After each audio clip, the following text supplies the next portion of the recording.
அனைவருக்குமே வணக்கம். சற்று முன் கிடைத்திருக்கக்கூடிய ஒரு மிக மிக முக்கியமான செய்தி ஒன்று வெளியாகி உள்ளது.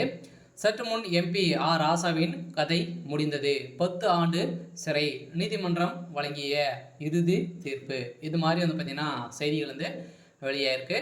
ஏற்கனவே ராசா அவர்கள் நிறைய விஷயத்தில் பார்த்தீங்கன்னா வசமாக சிக்கியிருக்காரு. ஸோ அவர் ஏற்கனவே மத்திய அமைச்சராக இருக்கும்போது பார்த்தீங்கன்னா எக்கச்சக்கமான சொத்துக்களை பார்த்தீங்கன்னா சட்டத்துக்கு விரோதமாக செயல்பட்டு சொத்து சேர்த்துருக்காரு அப்படின்ற மாதிரி இப்போ பார்த்தீங்கன்னா தொடரப்பட்ட வழக்கின் அடிப்படையில் இப்போ அதிரடியாக ராசாவுடைய வீட்டில் அதிரடியாக சிபிஐ பார்த்தீங்கன்னா அதிரடியாக ரைடுகள் நடத்தியிருக்காங்க. இந்த ரைடின் அடிப்படையில் ஸோ எக்கச்சக்கமான பணங்களும் நிறைய விதமான எவிடன்ஸுகளும் பார்த்தீங்கன்னா சிக்கிருக்கு. ஸோ இந்த நிலையில் தான் இப்போ அதிரடியாக நீதிமன்றம் தீர்ப்பு வழங்க போகிறதாகவும் ஸோ அவருடைய சொத்துக்கள் அனைத்துமே முடக்கப்பட போகிறதாகவும் ஒரு தகவல் ஸோ வெளியாகி வருது. ஸோ இதெல்லாம் பார்த்தீங்கன்னா அதிரடியாக ராசாவிற்கு நீதிமன்றம் வழங்கக்கூடிய தீர்ப்பின் அடிப்படையில் இப்போ அவருடைய கதை ஒட்டுமொத்தமாக முடிய போகுது. ஸோ இதை பற்றி இந்த வீடியோவில் நம்ம முழுமையாக பார்க்கலாம். ஸோ அதுக்கு முன்னாடி நம்ம சேனலுக்கு இப்போ தான் நீங்கள் முதல் முறையாக வந்திருக்கீங்க அப்படின்னா மறக்காமல் நம்மளுடைய சேனலை சப்ஸ்கிரைப் பண்ணி சப்போர்ட் பண்ணுங்கள். ஸோ வாங்க வீடியோக்குள்ளே போகலாம்.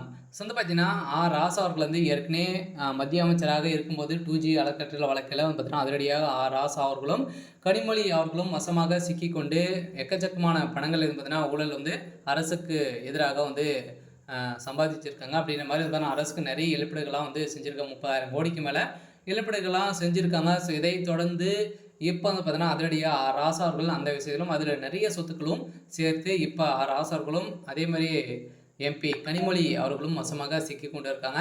ஸோ இந்த நிலையில் இப்போ அதிரடியாக இந்த சட்டத்துக்கு விரோதமான சொத்து சேர்த்த வழக்கில் அதிரடியாக ராசா அவர்கள் இப்போ மாட்டியிருக்காரு. இதெல்லாம் அவருடைய வீட்டில் அதிரடியாக 2 நாட்களாகவே ரைடில் நடக்குது. இந்த ரைடின் அடிப்படையில் எக்கச்சக்கமான சொத்துக்கள் சிக்கியிருக்கக்கூடிய நிலையில் இப்போ அவருடைய சொத்துக்கள் அனைத்தையுமே முடக்கி இவருக்கு 10 ஆண்டுகள் சிறை தண்டனை விதிக்கப்படுறதாகவும் ஸோ தகவல் ஸோ வெளியாகி வருது. ஸோ இந்த எல்லாம் திமுகவுடைய தலைமையகத்தில் எக்கச்சக்கமான அமைச்சர்கள், திமுகவில் இருக்கக்கூடிய அமைச்சர்கள் இதுக்குமே 12-13 அமைச்சர்கள் பார்த்தீங்கன்னா முக்கிய அமைச்சர்கள்லாம் இருக்காங்க.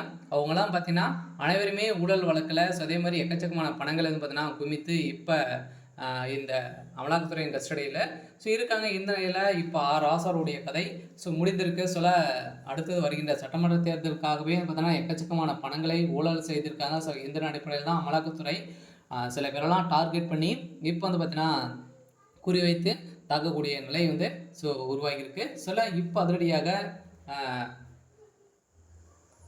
அமைச்சர் ராசா அவர்கள் பார்த்தீங்கன்னா இப்போ டெல்லி திகார் சிறையில் அடைக்கப்பட போகிறதாக இப்போ தகவல் வெளியாகி வருது.